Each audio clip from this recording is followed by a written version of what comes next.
ప్రభువారు సింహాసనం మీద కూర్చొని ఉన్నప్పుడు, నా తండ్రి చేత ఆశీర్వదింపబడిన వారులారా, మీరు లోకం పుట్టినది మొదలుకొని మీ కొరకు సిద్ధపరిచిన పరలోకం వెళ్ళండి అంటాడు. నా తండ్రి చేత చెప్పింపబడిన వారులారా, మీరు నరకానికి వెళ్ళండి అంటారు. అదేంటి నాయన, వాళ్ళు మందిరానికి మేము మందిరానికి వెళ్ళాం, నిన్ను నమ్ముకున్నాం, ముందుకు సాగాం. వాళ్ళు ఎందుకు ఆశీర్వదింపబడిన వాళ్ళు అయ్యారు, మేము ఎందుకు చెప్పింపబడిన వాళ్ళు అయ్యామంటే, వాళ్ళు నాకు ఆకలేసింది, ఏం పెట్టారు?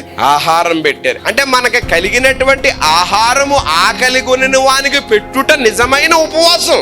ప్రభువుని నమ్ముకున్నటువంటి మనం ఏదైనా వండుకున్నాం అనుకోండి, ఈ ఏళ్ళకి పని చేస్తుంది, రేపు పొద్దునకి పని చేస్తుంది అనుకుని తినేసిందంత తినేసి మళ్ళీ దాన్ని ఫ్రిడ్జ్లో దోసేసి పొద్దున్నే మళ్ళీ శుభ్రంగా వేడి చేసుకుని మళ్ళీ తినేసి మళ్ళీ ఏమన్నా ఉంటే మళ్ళీ ఫ్రిడ్జ్లో దోసేసి మళ్ళీ తీసుకుని మళ్ళీ వేడి చేసుకుని మనం తిన్నాం. కొద్దో గొప్ప ఎవరికో ఒకరికి మనకు మళ్ళీ తిరిగి పెట్టలేనటువంటి వాళ్ళకి కూడా మనం పెట్టాలక్కర్లేదా?